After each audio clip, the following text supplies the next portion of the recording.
Hey, let's start in a few minutes. We'll wait for a few people to come and join.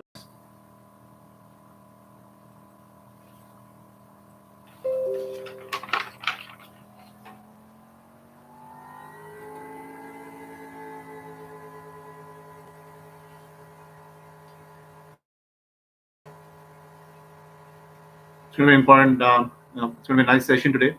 Very interesting session. We'll be talking about the Gandhi neurons.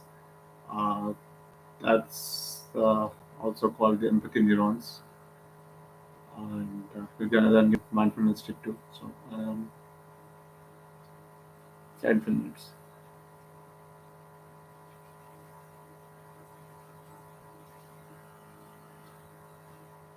and I guess we'll just start. It's going to be a lot more to cover. All right. Let's say the prayers.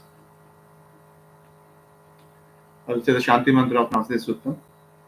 ॐ वाङ् मे मनसि प्रतिष्ठिता मनो मे वाचि प्रतिष्ठितम् आविराविर्म एधि वेदस्य माणिस्तः श्रुतं मे मा प्रहासीः अनेनाधीतेनाहोरात्रान् सन्दधामि ऋतं वदिष्यामि सत्यं वदिष्यामि तन्मामवतु तद्वक्तारमवतु अवतु मामवक्तारम् Om Shanti Shanti Shanti.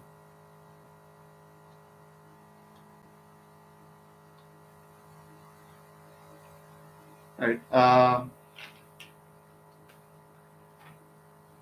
Let's review the last sessions. I think yeah, let's make it interactive. I think not many people have joined today, but I think let's first of all wish you a happy Mahashivratri. There is the Shivratri, so I think a lot of people must be busy with that too. Um, let's start the session today. Let's review. If you have any questions, please let me know. Um, all right.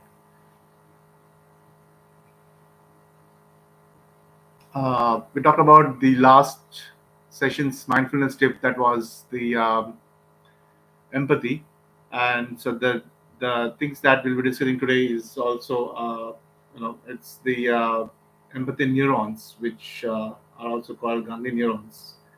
Uh, it's a very interesting thing which I came upon last week, and was something which I wanted to share. Um Unless you have anything that you want to discuss in the last sessions, we can. Otherwise, we can proceed.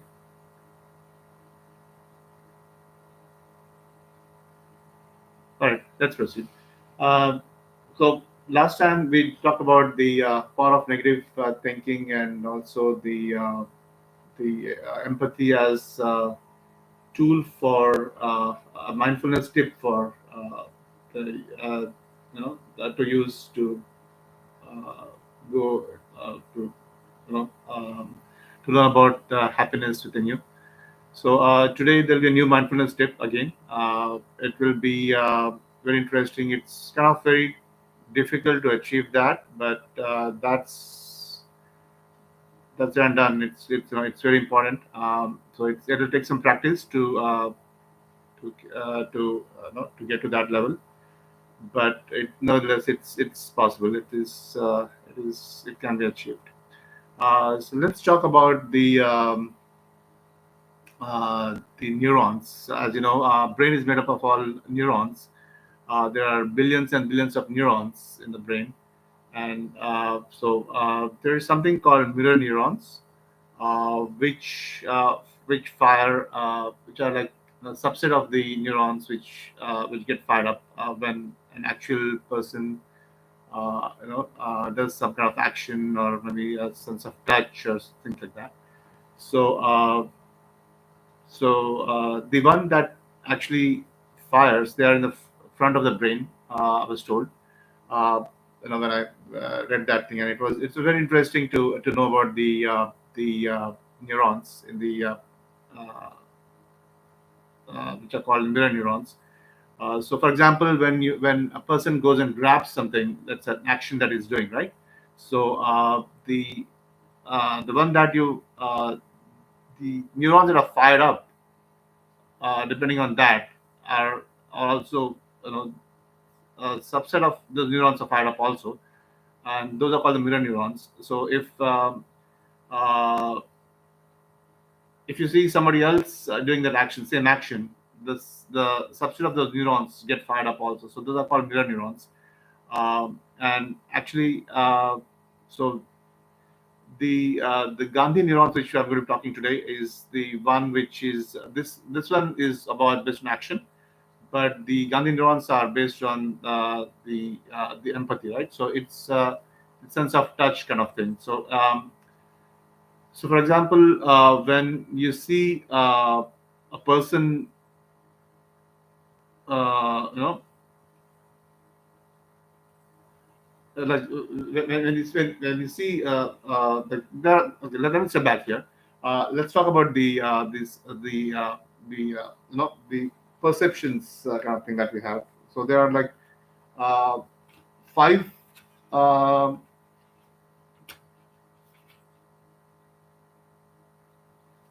organs of perception. So there are light, sound, smell, taste, and touch. So, for example, we're talking here about the organ of perception of touch here, right? So uh, when you're trying to empathize with a person, that's the empathy neurons which get fired up. Those are the mirror neurons which get fired up. But there's again a subset of those neurons also, which are fired up. Those are called actually,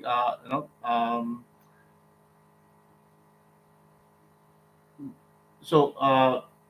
So basically, when you have when a person is feeling empathy towards another person, going towards, doing some action, right? So those mirror neurons which get fired up also get fired up with when you start noticing another person doing the same action kind of thing. So when you're trying to empathize a person, when you're trying empathizing with another person doing that same action, for example, the sense of touch, right here. So when you're empathizing with that, those mirror neurons get fired up, and those are actually uh, uh, one which are called the neuron. So let me step back here. So example of there are different types of perceptions here. So it's let's say for example you are you're in a situation where you have a child is let's say is crying or something, right? We want to calm down that child. So for example, you try all different methods and all, but it doesn't happen, doesn't stop. So when you're doing that, so f- when you start taking a deep breath, that was the first tip of the mindfulness tip which I gave the first session, right? So when you start doing that, the more calmer that you are during that action, the more you'll be able to convince the child to stop crying, right? So like if you want to let's say for example you're trying to take a deep breath inside and calm yourself, you will be transmitting that kind of thing to the child also. So for example, so these are the empathy thing. You'll be actually downloading your empathy towards the child itself, right? So this is what I'm talking about here. So these are actually based on the it seems the empathy neurons, which was recently found by scientists and researchers, and those are called the Gandhi neurons. So let's say, for example, you have a person who's you're empathizing with another person here, right? So when you're trying to get that, when the neurons in you are already fired, you will not feel the thing, because there'll be some of the receptors in your body which which tell you that you are not being the one who is being you know touched or something. So that's kind of a feedback loop which gives back and then tells you that that's not you, and then that's not you. That's why you will not feel uh, the that you're being touched. But then, for example, if that person doesn't have that arm, let's say in that case, there is no sense of touch. That the feedback loop will not be there, right? So now what will happen is these are called the phantom limb kind of thing, which the scientists have discovered. So when you do not have that limb, suppose the arm is amputated, and you are actually, looking at the other person, uh, who's, let's say, suppose the left arm is amputated, right?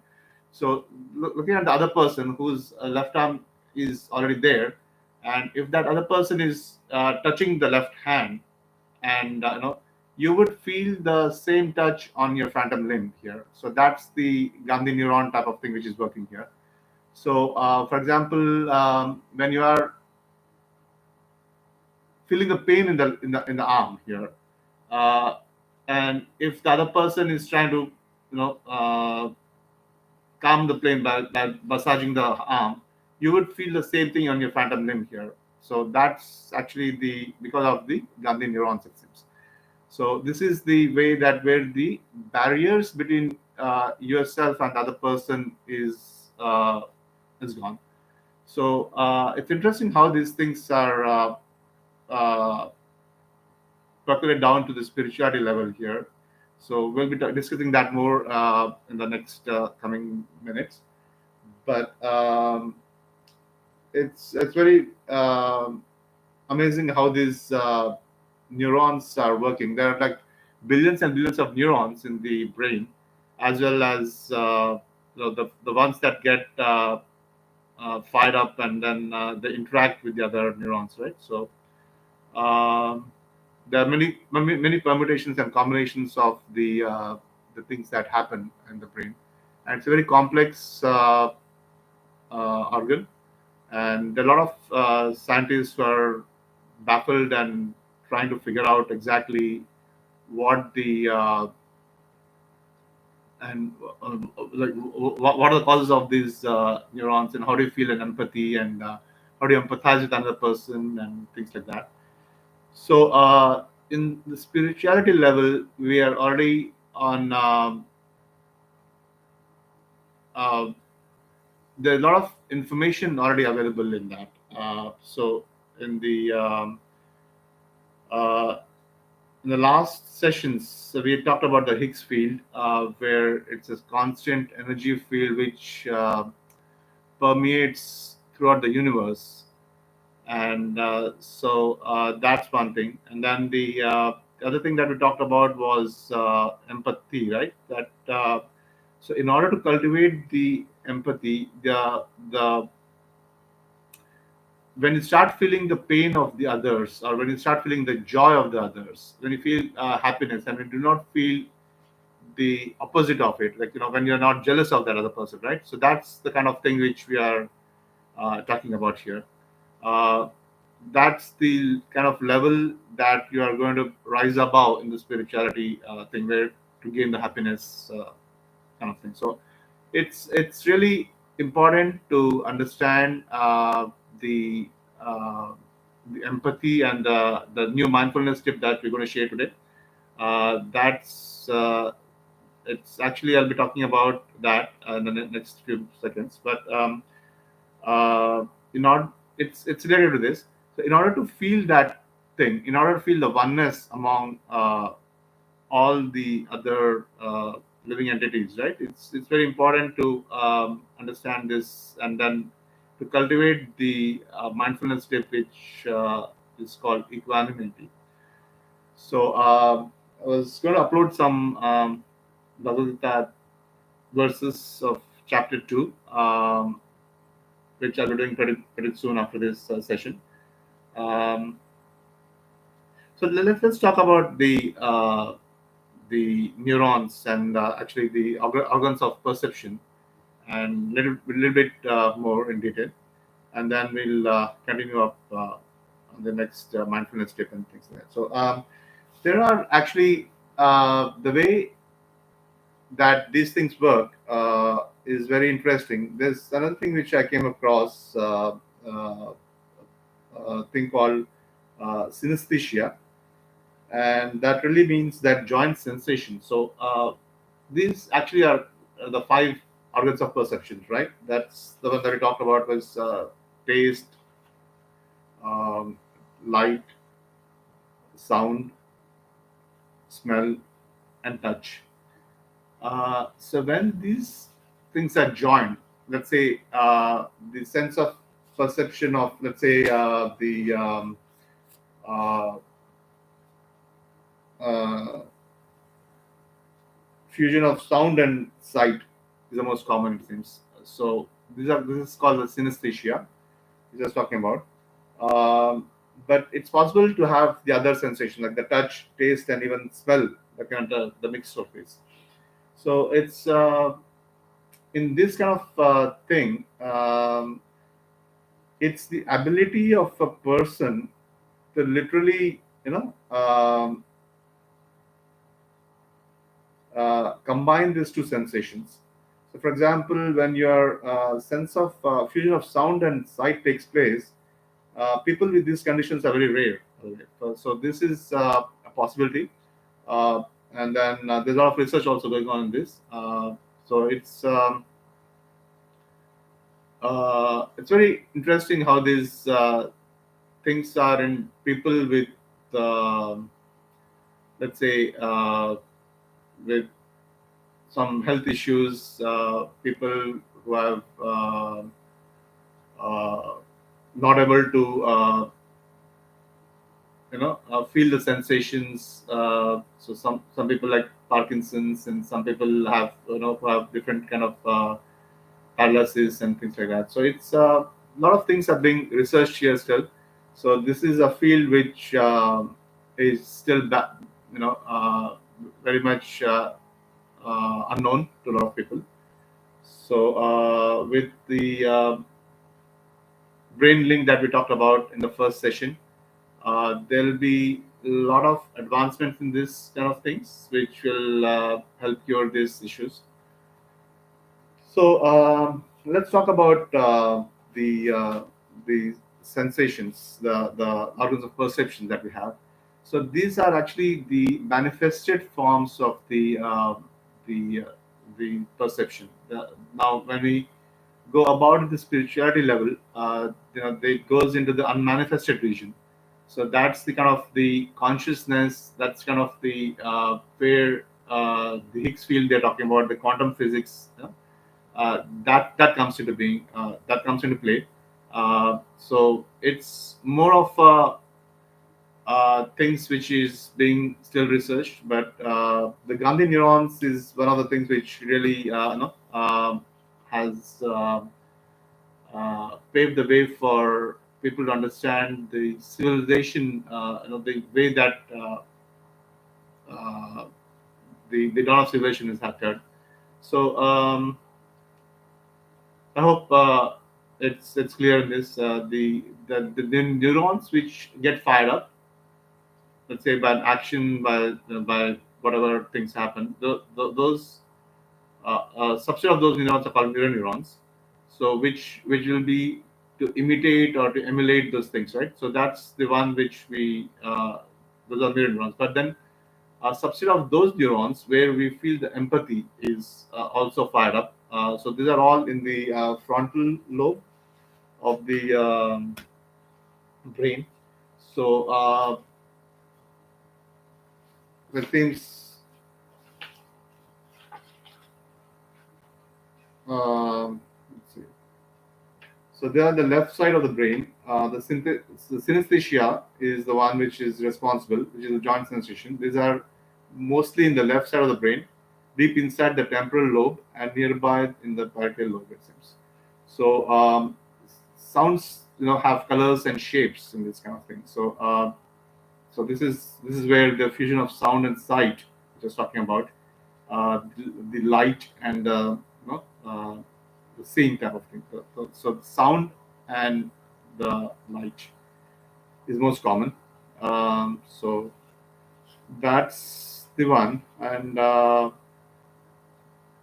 if you think about it, the Upanishads also were seen and heard by rishis, and they were passed on from ages, not for the time that the world was created. So, uh, these are the things which interesting and which are interesting to the scientists, and these are still being researched. So, remember the neurons is talking about calming the child. So let's talk on that for a brief second. So let's say in that time when you are looking at the child who's crying, you take a deep breath and let it out slowly, right? So that's the first step. So breathing thing. So you are trying to calm down yourself first. So their mirror neurons will also fire up, which will be tricked into taking a deep breath. So this is the kind of thing where you can download your calmness into the brain of the child. So this is like empathizing with the child behavior, and then trying to do that. So it could be used in different ways. It could be used to empathize, and you could cultivate these type of things also by using the mindfulness tips that we discussed earlier. And so let's talk on the new today's mindfulness tip. That's the equanimity. So that's actually it's very interesting and very important, and it's very hard to achieve that also. And a lot of even wise people who do that sometimes lose it and then get it back again. So it comes by practice and practice and practice. So let's talk on that. Let's take up the Bhagavad Gita chapter 2 verses 14 to 17. I'll be uploading those verses pretty soon. So after this session. Uh, so in those verses, Lord Krishna is talking about uh, the contact with the senses and their objects, which gives rise to the feelings of heat and cold, pleasure and pain. They are all transitory and fleeting. So his Lord Krishna is asking Arjuna to ignore them in the verse 14. So and then the equanimity which I was talking about is when the wise man in whom the pain and pleasure are alike and who is not tormented by these contacts becomes eligible for immortality. So the negatives, the positives, right? Like for example, two opposites, pain and pleasure, likes and dislikes. So when a person is not disturbed by these pair of opposites, that's the kind of state that you want to reach. So that's the state that you'll be able to understand your inner happiness. That's the state where you'll figure out that happiness is your birthright. So this is a very important step, and it's not easy to practice too. But then this comes by meditation, the yoga of meditation, which will be the next mindfulness step, the next session, which we're talking about.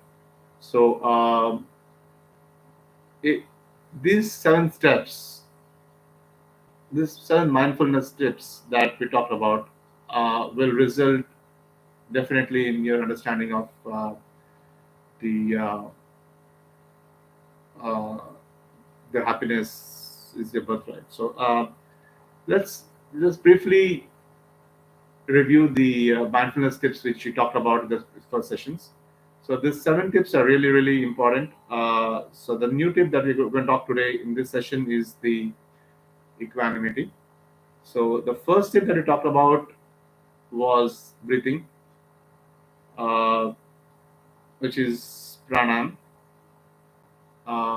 which is very important, and which we all do, right? So that's the first one. And the second one was the gratitude. So gratitude also is very important in understanding what you actually have, and and thankful for things that have happened in your life. That's the second mindfulness tip. And then the third mindfulness tip was about the viveka. So that's to decide what is right and what is wrong in terms of action. So here, then you're doing the yoga of meditation, which will be the seventh mindfulness tip in the next session. Uh, it's very important to uh, discriminate between the right and the wrong, right? So that's the important part of the third mindfulness tip, Viveka. Um, so the fourth tip was the action itself. The way that we perform the actions. So here we talk about the action being performed as sacrifice, action being performed for just for the sake of the action itself. Um,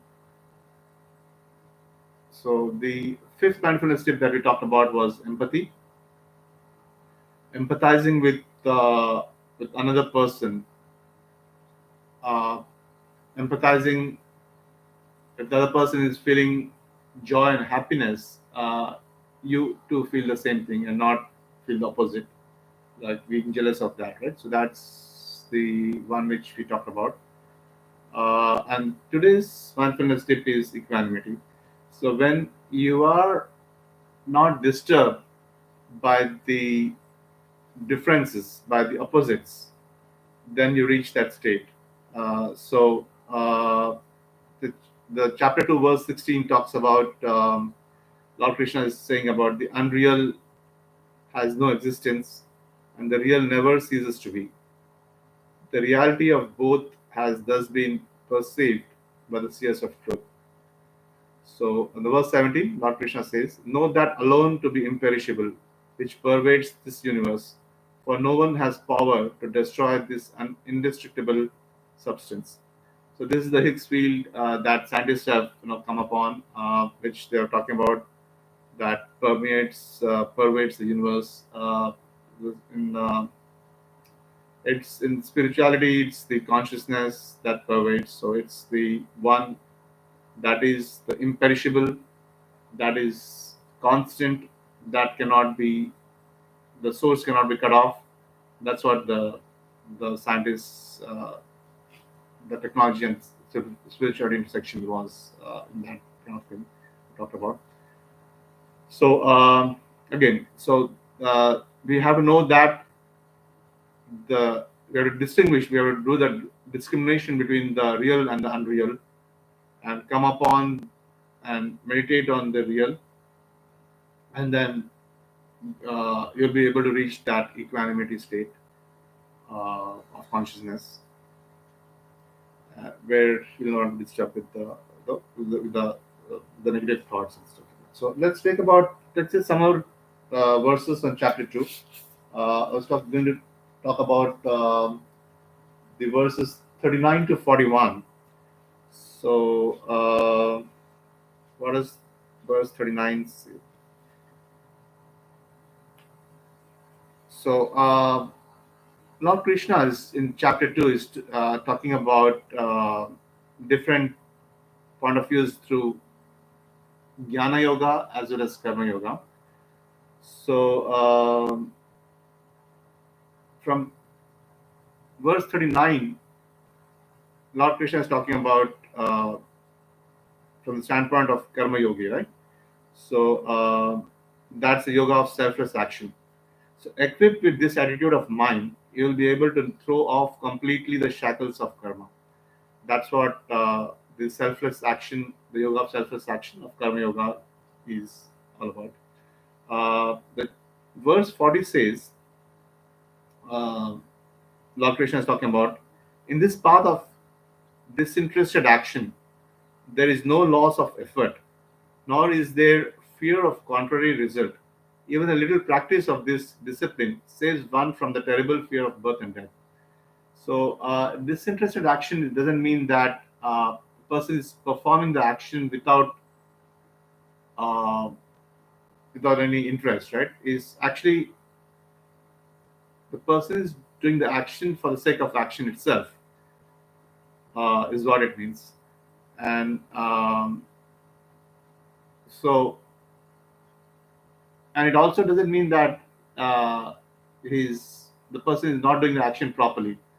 Uh, it's just the it's just that the person is not interested in the result of the action. It's just interested in just the action itself. Is what is what the uh, uh, the yoga of self action is. So the verse 41 is talking about Lord Krishna is talking about the disinterested action.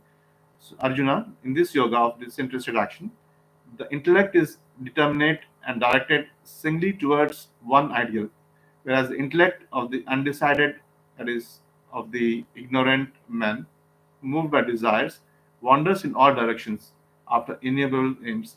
So it's the concentration of the actions that is needed. That's Lord Krishna is talking about in this. So the person will be able to do the action in a proper way uh, through this yoga of selfless action. So let's talk about couple more verses here. I'll be talking about the verses 47 to 51. Yeah, these are very interesting verses in chapter two. This is where you know uh, Lord Krishna is talking about that your right is to work only, but never to the fruit thereof. Be not instrumental in making your actions bear fruit, nor let your attachment be to inaction. So we talked about the difference between action and inaction in the earlier sessions, and we did talk about this particular thing about where inaction action is superior to inaction, and also now Lord Krishna is talking about that your right is to just do the work, just do the action, and not on the result of the action. And so Lord Krishna is talking about in the verse 48, perform your duties, Arjuna, establish in yoga, renouncing attachment, and even tempered in success and failure. Evenness of temper is called yoga. So the mindfulness tip of today's session is equanimity. So here, if you are renouncing the result of the action and you're not disturbed by the success or failure of that, you can attain the evenness of that. Right. So this is the yoga of selfless action.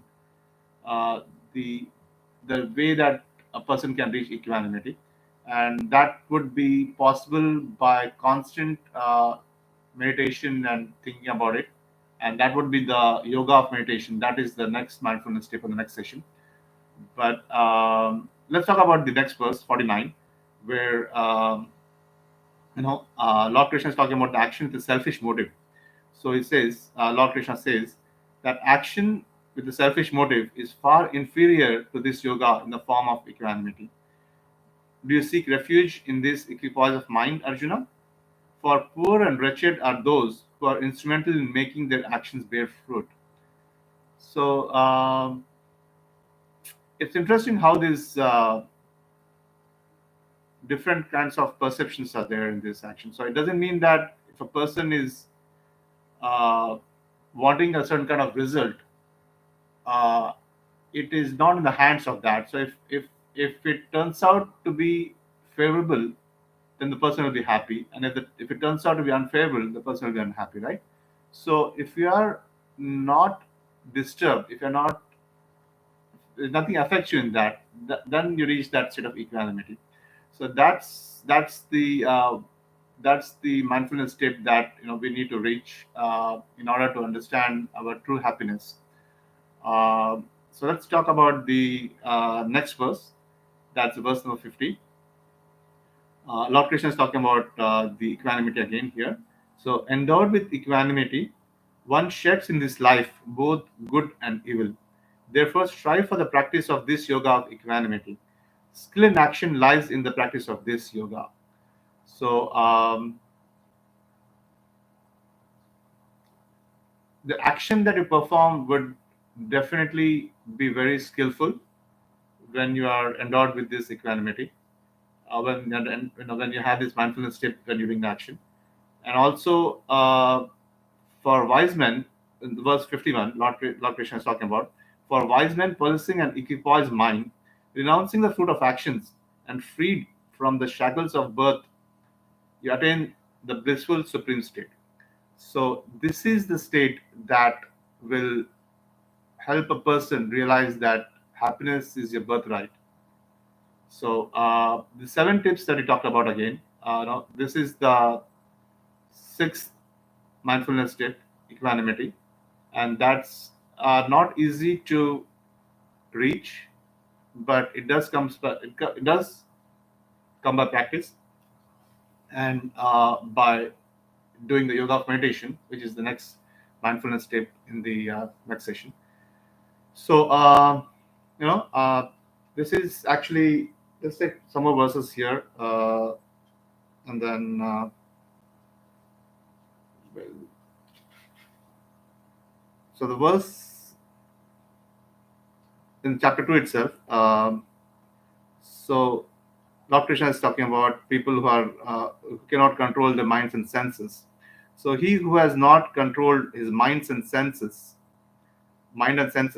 can have no reason, nor can such an undisciplined man think of God. The unthinking man can have no peace, and how can there be happiness for one lacking peace of mind? So that's the verse number 66 of chapter 2. So it's very important to reach this state of equanimity. And there's a particular word that's being used in Bhagavad Gita by Lord Krishna. It's called Sthita Prajna. And even people of who are wise and who reach that state cannot remain in that state for a very long time. And some do fall down again, and then it comes again by practice and to get to that level. So so in verse number 68, Lord Krishna is talking about the senses are completely restrained from their objects. He is said to have a stable mind. So and this and it's very hard to control the senses and the mind, and that again comes to a practice and practice and practice. So that's the next mindfulness tip in the next session, yoga of meditation, that we're talking about. So this seven steps, seven mindfulness tips that we have discussed, the seventh one being the yoga of meditation, the next step, the next session, will definitely help a person realize the that happiness is your birthright. So let's see how we're doing on time. Any questions we have? I think we can. Someone have joined here today. So unless you have any doubts, any questions you want to talk about, we can do that, or we can continue. Welcome again to this session, the sixth session of Nasadiya Advaita Movement. So we talked about the Gandhi neurons, which are the empathy neurons, in the first part of this session. Uh, so it's interesting how that can be cultivated, and that can be also downloaded to different people too, right? So that's breaking the barrier between uh, two people or many people around. So that's what is needed. That's actually the one that we talked about in the Higgs field that scientists have talked about, that permeates throughout the universe. That's the consciousness. So to reach that state, through the yoga of meditation, in the next mindfulness tip is how you achieve things. And it's to understand this is very simple, but to practice and to get to that level and to stay in that state for a long time is very difficult, even for wise and people with knowledge. Again, it's doable, and it's it can be achieved by uh, that person. That's actually the goal of a lot of rishis in the past too. Let's see, we are having couple of minutes here now. We can talk on the uh, the Upanishads also, the organs of perception that we talked about. There's the five organs of perceptions, right? The sense, light, touch, and taste and smell. Um, so the consciousness that we just talked about, it says, let's see, for example, for the eye. So we talked about the condition called synesthesia, where seeing and the sound is the most common, where a person feels that, and then the joint sensation of that. So what it says is these people are very rare, it seems, and then in the synesthetic, that means the person who's having that kind of rare ability, the signals that come from the sensory organs, such as the eyes or the ears, go to places in the brain where they were not originally meant to be, causing those signals to be interpreted as more than one sensation. So this fusion of sound and sight is the most common. And so Upanishads talk about the consciousness itself.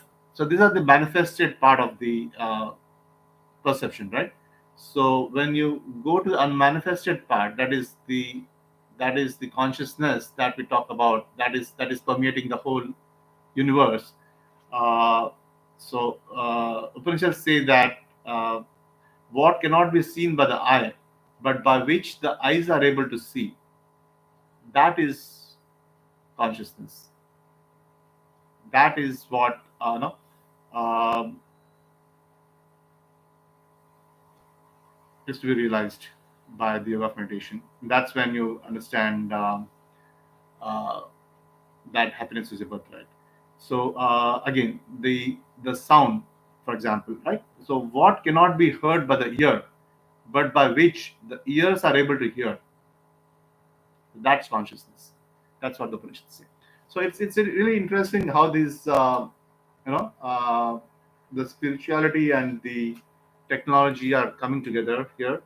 So, for example, the Shrutis, which were seen and heard by the rishis, and which were the knowledge was passed down, and the scientists which have come about with the this term called synesthesia. Doesn't it look very similar? Yeah. So that's what I wanted to share today. One more thing was about the mirror neurons.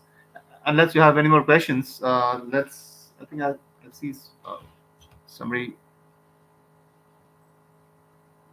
Hi. Yeah. Hi, Bhagwan. Uh, no questions, sir. Let like the mindfulness tips and teachings of Bhagavad Gita. Yeah, sure. All right. Good. Thanks. Um, so let's talk about the again. Some more things. Unless you said you don't have any questions. So unless you have any questions, we can continue. Otherwise, we can. You know. All right. So let's go back to the. Let's do a quick review of the tips here. So it's the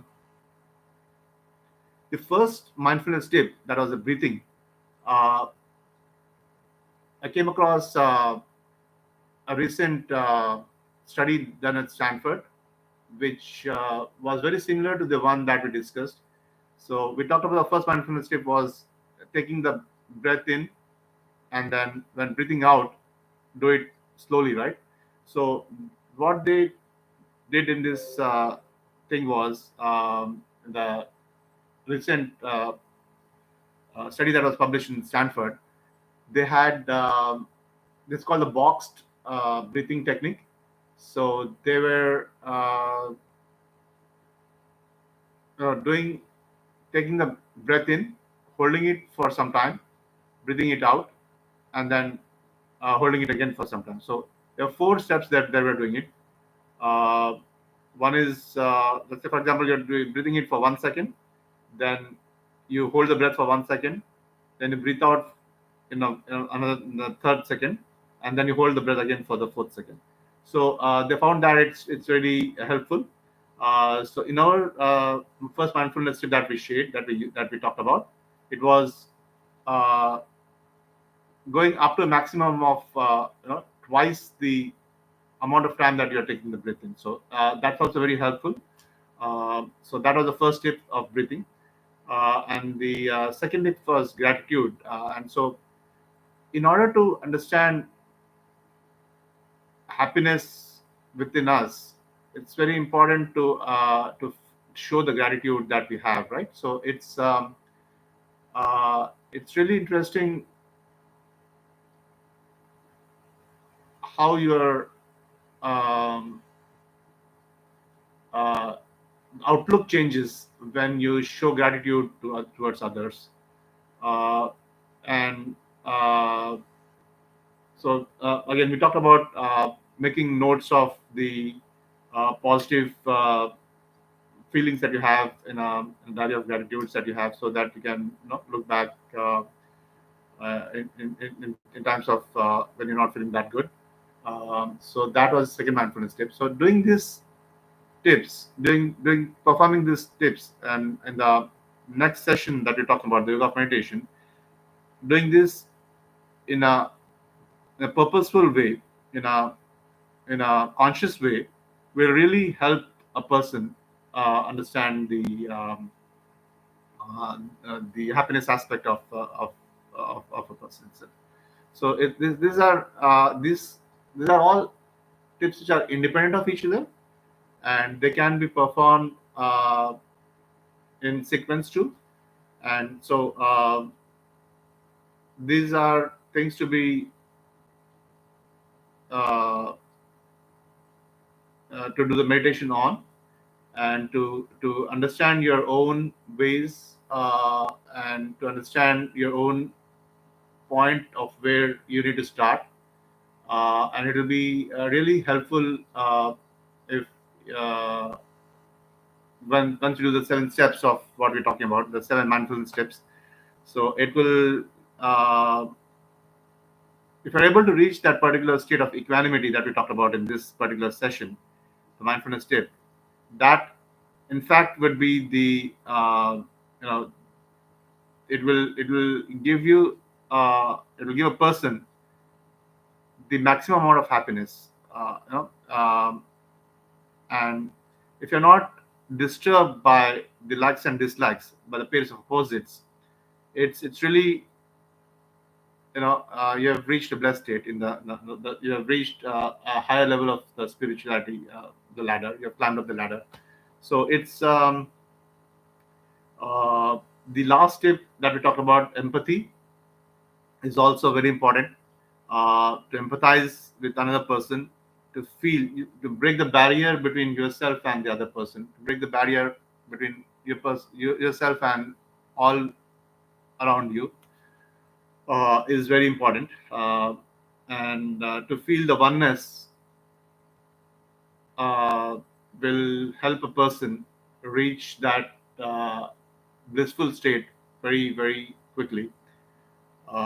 So these are the tips which could be used in sequence, or which could be used or meditated upon uh, individually, and to to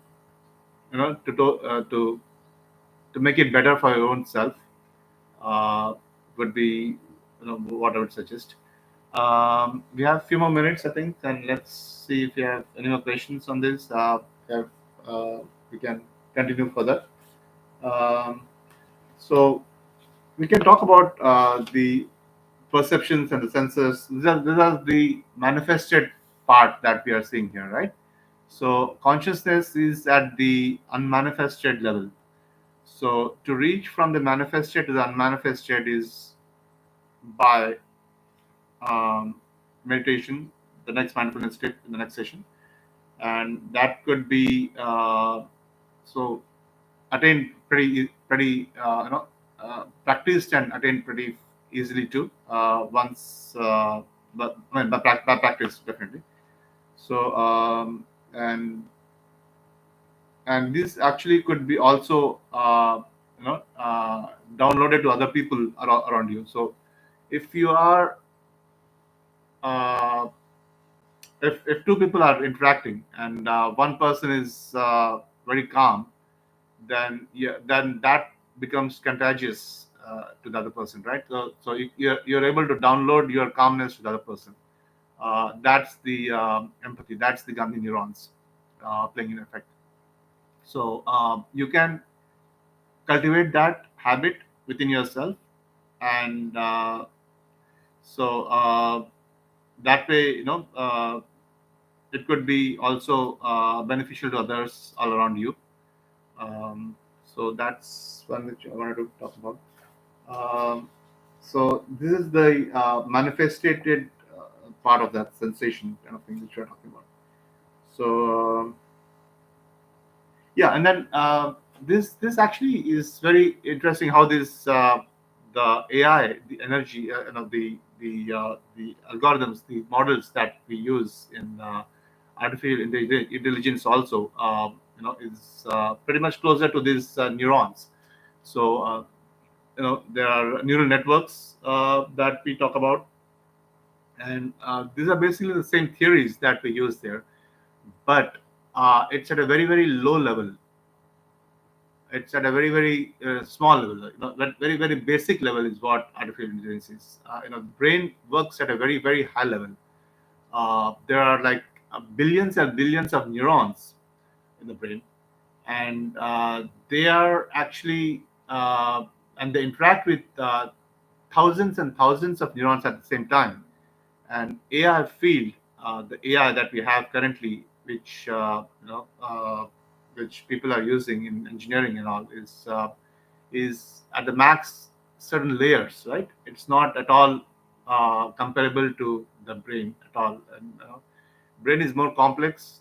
Brain is more developed, and there is a lot of things that are in play there, which are at the unmanifested level. And so the AI field in engineering and technology that we have currently is the manifested part of it. So it's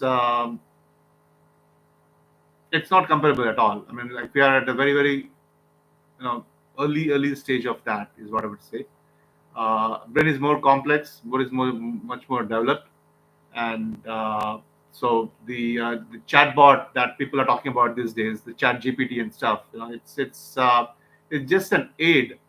It's just an aid to do that. So, for example, if you go to if you visit a lot of uh, you know like hotels or places where uh, when you go out, you see a book of Bible. So it's that kind of thing where it's just the kind of the Bhagavad Gita chatbot that people were talking about, the Chat GPT. That's actually by not Chat GPT but Chat Sonic is the one which is doing that, which is similar to Chat GPT. It's just that book that is there. It's just kind of the thing that we can ask questions to that and then get the answers. It's just reading a book. It's just an aid for writing, for reading. It's nowhere compared to the actual kind of thing which goes into the uh, different levels, deeper levels. For example, if you're trying to ask questions on that, It's just whatever is trained is what you're going to get back. It's just what is there in the book you're going to get back, not the actual meaning of it. The gist of it, the one that you want to understand is again your brain that works throughout here. So it's at a much more deeper and much complex than the AI, artificial intelligence, and that's nowhere going to take away your the jobs, things like that people are talking about. Just like the robotic surgery, then that came about. They talked about doctors being unemployed and stuff, but that's not true, right? It will help a person understand it and to absorb that knowledge, is what I would say. So because the brain, the neurons, there are billions and billions of neurons in the brain, and there is that kind of power, that kind of thing to for the machines to do that is it will generate so much heat, so much energy, right? It's not at all possible. So it's a to reach these two levels is like comparing apples and oranges. So it's just an aid, I would say. So there's nothing to be worried about here, and it could be used just to help you go up the ladder in spirituality. Um, so that's what I wanted to say about AI and the neurons and uh, the um, the actual neurons that we have in brain. So but they are trying to imitate that in machine learning and AI, and so that's in a very rudimentary level still when compared to what a human brain is. And scientists are just looking at the edge of it by by realizing by discovering this Gandhi neurons, which are the empathy neurons, which a person feels that. So I didn't talk about the amputated thing. Let me just reflect back. We have a couple more minutes here to talk about that. So, for example, if a person's hand is amputated, right, and so the feedback loop of that about the touch, that the sensory receptors of that will not be going back to the brain. So, for example, if the same um, person is being with person who has a hand is in the front of you and who is touching that hand, so the person whose hand is amputated uh, was like the phantom limb of that, right? The scientists call it, the researchers, doctors call it phantom limb. uh, that possibility of the sense of touch of the other person in front, feeling that within you because of no feedback loop of the touch, because the limb is not there, is very amazing. So this is actually being researched on, and it's being discovered, and so this is the Gandhi neuron, the empathy neuron, and which we talked about, and so it's very nice and to be used in a proper way, uh, and it could be very helpful. It could be very beneficial, and this is one of the fields of science which are going to be developed, and this is called the neurobiology. Neurobiology and neuroscience are very closely related, and it's very interesting fields that people can take up on, and these are uh, a lot of things that are going to come up in the next few years with the brain link kind of interfaces with the human interface and the brain interfaces. This will cure a lot of diseases, a lot of issues that people have. So yeah, so that's what I want to talk about. I think unless you have any more questions, we can take up that, or we can continue further. You have a few more minutes. We're almost done. I think it's 7:30. So, um, unless if you don't have any questions, we can in this session too. I'll be uploading the videos on Bhagavad Gita chapter 2, which we talked about today. And the mindfulness tip of this session was equanimity. Again, it's a very difficult position to reach and to stay in for a long time, and but it's doable, and it has to be practiced, and that will definitely allow a person to reach this state of happiness that person is looking for, and that can be done by yoga of meditation that we'll be talking about in the next mindfulness tip of next session. So let's conclude today's session. Hari Om. Unless you have any questions, we can do the prayers, and let's end this session today. Okay, I'm going to say the prayers. Om Purnamadah Purnamidam Purnat Purnamudachyate Purnasya Purnamadaya Purnameva Vashishyate. Om Shanti Shanti Shanti. Hari Om. Thanks for joining, and let's connect again next time. Same time every week on Saturday, 6:30 to 7:30 Pacific time, and 8 to 9 in India on Sunday mornings. And happy Mahashivratri to all of you again. And thank you for joining. All right. Thank you, Bhagwan. Nice to have you in the session. All right, let's connect again next time. Hari Om.